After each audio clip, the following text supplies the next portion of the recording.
Hey everyone, Erick Stakelbeck here. Today on the Watchman Newscast, find out what Israel's enemies are up to during this coronavirus crisis. They're not sheltering in place. Get all the latest details today right here on the Watchman Newscast.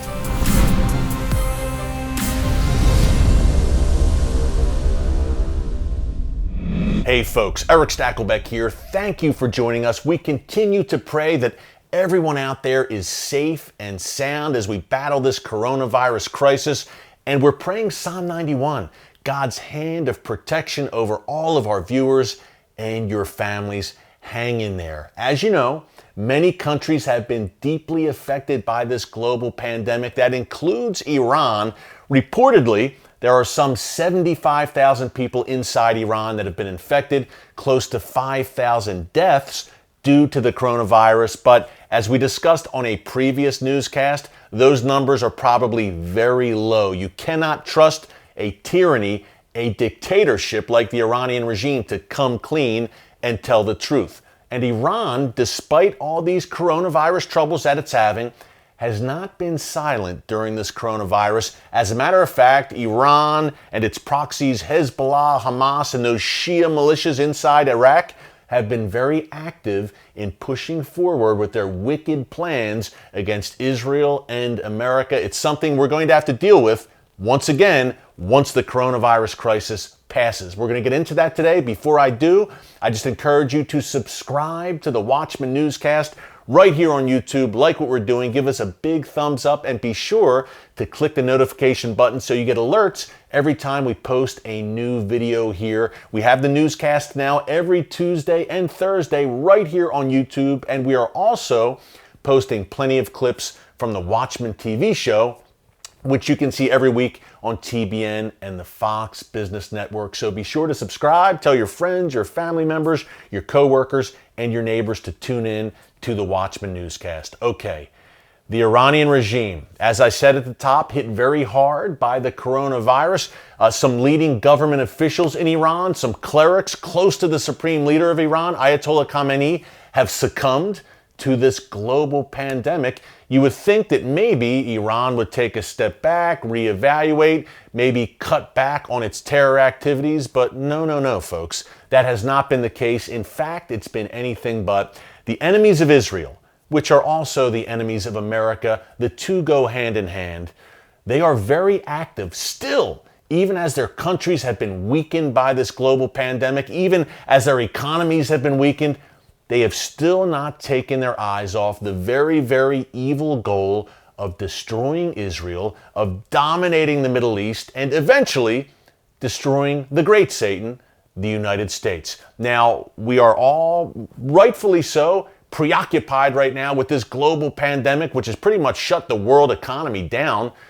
But when this passes and things return to some semblance of normalcy, this is an issue, this Iran threat, and the threat posed by Iran's proxies, not only to the Middle East, to Israel, but to the world.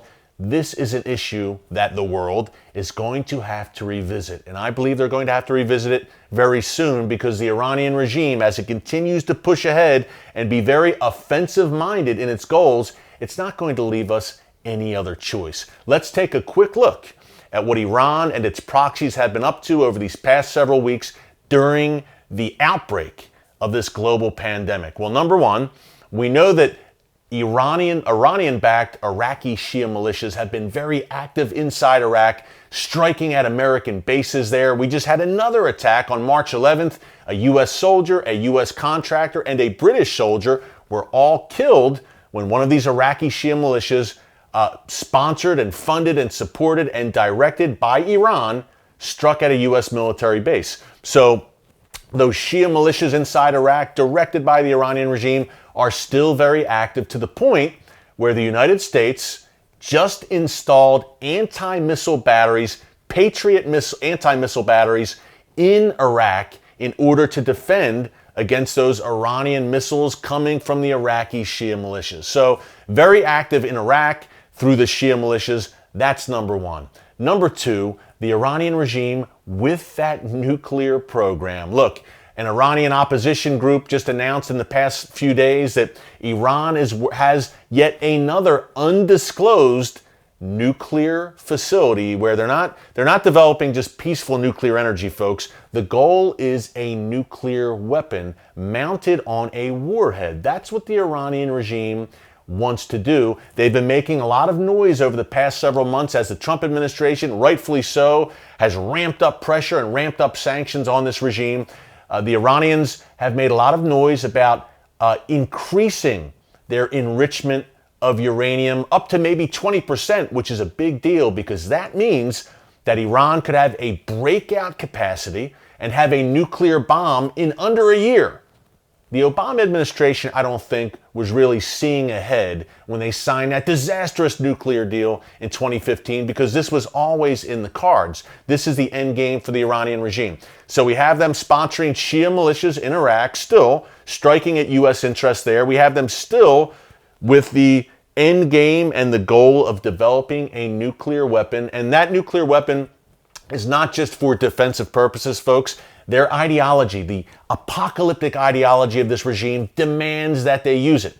But we also have Iran continuing to stockpile their own missile capabilities. They have the largest ballistic missile stockpile in the entire Middle East. They are working on precision-guided munitions that they can supply to their proxies. More on that in a minute. But there are now reports that Iran, there's a tiny island in the Persian Gulf that Iran has set up shop on, and they have blanketed, reportedly, they have blanketed the Straits of Hormuz with anti-ship missiles and various kinds of precision-guided missiles. Now, that's a big deal because the Straits of Hormuz is that strategic waterway where a good chunk of the world's oil supply passes through every day. Iran has long made noise about crippling and shutting down the Straits of Hormuz.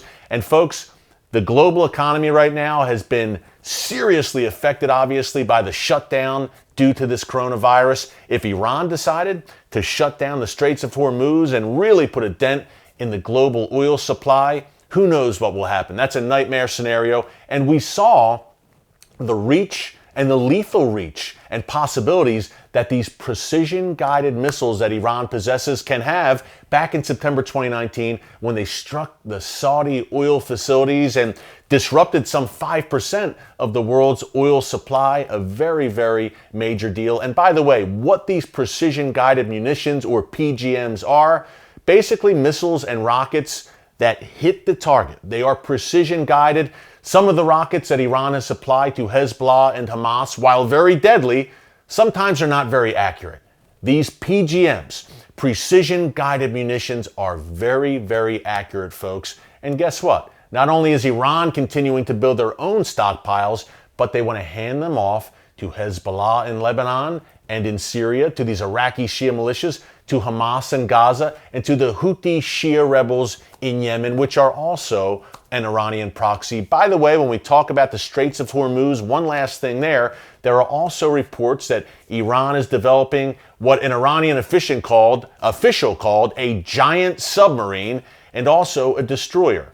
So Iran has expansionist aims, folks, outside of just the Middle East, by the way, outside of the Persian Gulf region. They want to expand into the Atlantic Ocean. Iranian officials have talked about this over the past few years. That is the end game. That's why they are developing submarines, destroyers, and if they have their way, one day those subs and destroyers will be nuclear equipped. Okay, with the PGMs, we know they're trying to pass them off to the Houthis in Yemen, and we've seen some missile volleys, even over the past few weeks, coming out of Yemen, directed at Saudi Arabia. But the big problem is that the Iranian regime is attempting to transit those PGMs, precision-guided munitions, to Hezbollah in southern Lebanon. Folks, this is a very, very serious deal. Now, we know that Hezbollah already has some 150,000, probably more, rockets and missiles pointed at every inch of Israel from their base in southern Lebanon. But a good deal of those rockets and missiles, as I mentioned, are not precision guided. Some of them go haywire and don't hit the target. Still very dangerous. I'm not at all minimizing the effect, but obviously if you have precision-guided missiles, they are much more effective. The Iranian regime recognizes this, so they're trying to supply their most lethal proxy, Hezbollah, with these missiles. That's why you've seen, over the past 3 years, just a constant stream of airstrikes in Syria against Hezbollah and Iranian interests there, because the Israeli army, the IDF, the Israeli Air Force, is trying to take out these shipments of precision-guided missiles and prevent them from getting into the hands of Hezbollah for good reason, right? We've talked here in the newscast about that looming Great Northern War, a day of reckoning that one day will come when Israel and Hezbollah and those Iranian assets to the north of Israel, there's going to be a showdown. There's going to be a major confrontation. I talked to Israeli military officials who say, hey, it's not a question of if, but when. That is coming. So Israel obviously wants to have an upper hand there and prevent Hezbollah from having this advanced weaponry. So you are going to continue to see Israeli airstrikes, and rightfully so, against Hezbollah and Iranian interests, not only in Syria, but in southern Lebanon as well. By the way, the Israeli military just in the past few days released a picture of a Syrian army commander in Syria. We're talking about Israel's enemies, right? What they're up to. Iran, Hezbollah, the Assad regime. It's that axis. The Iranian regime, the Houthis in Yemen, Hezbollah, Palestinian Islamic Jihad, and Hamas in Gaza. More on them in a minute. And of course, the Assad regime in Syria. Well, the Israeli army released a picture of a Syrian army commander meeting with Hezbollah members along the Israel-Syria border on the strategic Golan Heights. Now, they weren't there, folks, for a picnic. They are up to some very nefarious activities on the Golan. We've been talking about this on the newscast and on the Watchman TV show for years now. I'm on the Golan Heights several times a year filming and trying to alert people about what Iran and its proxies are trying to do. They're trying to establish a foothold and become entrenched on the Golan, right along Israel's border, just as they have done in southern Lebanon with Hezbollah. They want to duplicate the Lebanon scenario, and in their grand scheme, their great dream is to surround Israel, number one, with these precision-guided munitions on all sides, coming from Gaza, coming from Syria on the Golan, coming from southern Lebanon, and then also to surround U.S. forces in Iraq with these PGMs as well that would be fired by their various Shia militias inside Iraq. That's the grand scheme. And although the U.S. thankfully took out the world's number one terrorist, Qasem Soleimani, earlier this year, the end game remains the same. Soleimani's gone, thank God, and it set the Iranian regime back, but it didn't alter the regime's plans. Those plans remain the same. So it was very interesting. As many times as Israel has struck at these Iranian assets in Syria, including on the Golan Heights, Israel has said, hey, this is a red line that we will not allow you to cross. Even with that, the clear messages sent by Israel, even with the clear message sent with the elimination of Soleimani, and even with the coronavirus, which has deeply affected Iran, as we discussed, which has also had an effect on Lebanon, and which there are concerns, it may sweep through the Palestinian areas as well, including Gaza. Even with all that, the Iranian regime has not changed its calculation one bit. The end game is the same. They live and they die by this hellish ideology, which at the forefront is number one, the destruction of Israel, who they call the little Satan, and secondly, the destruction of the United States, who they call the great Satan. Okay, so you've got the update on the Houthis in Yemen, Hezbollah in Lebanon, the Assad regime working with Hezbollah and Iran in Syria, the Iranian regime up to all sorts of no good. Lastly, Gaza. Real quick there, Hamas, Palestinian Islamic Jihad, Iranian proxies as well to Israel's south. There's been a lot of concerns, as I mentioned, that the coronavirus might really have an outbreak in the Palestinian territories. One of the leaders of Hamas, actually their top leader in Gaza, said just last week that he actually didn't say, he demanded that Israel ship more ventilators into Gaza to defend against coronavirus. And he said, if you don't, we will come to Israel and take them and slaughter 6 million Jews inside Israel. Gives you an idea of what you're dealing with, folks. There was a great movie starring Paul Newman back in the day, and one of the characters said, "Some men you just can't reach." That's what you're dealing with in the form of Hamas and Hezbollah and the Iranian regime and the Houthis and all the rest. So now you know that Israel's enemies and America's enemies and the enemies of the West, the enemies of Europe, again, they go hand in hand. The enemies of all free democracies and even the enemies of the Sunni Arab states, the Saudis, the Egyptians, the Jordanians, the Gulf states as well, they are still very active. And there are fears, I know, in U.S. intelligence circles that the likes of Iran, Russia, China, North Korea will try to take advantage of this coronavirus crisis. So folks, we're going to continue to pray that that is not the case. But as you can see, things continue to churn and the chess pieces continue to move in the Middle East, the world's most volatile region. Thank God, Israel is more than prepared. The IDF, the Israel Defense Forces, have been doing great work battling against the coronavirus. More on that coming up on the Watchman TV show very soon. But also preparing. The Israelis have not taken their eye off the ball as well. They know what their enemies are up to, and they are preparing accordingly. And so is the United States, thank God, and we hope that Europe is as well. Folks, we live in Bible times. It's a world turned upside down where good is considered evil and evil is considered good. That's why we're so happy and privileged to have you joining us here on the Watchman Newscast every Tuesday and Thursday so we can continue to bring you the kind of cutting-edge analysis and commentary that you just won't hear anywhere else, certainly not in the mainstream media. Man, for such a time as this. So be sure to subscribe to the Watchman News channel like we're doing here on YouTube and click the notification button. Also, join our team at Christians United for Israel. That is CUFI.org. Hey, we are the world's largest pro-Israel organization, over 8 million members, growing every day for Zion's sake and bringing you this information. We're watchmen and watchwomen on the wall for you. So join our team at Christians United for Israel. That's CUFI.org.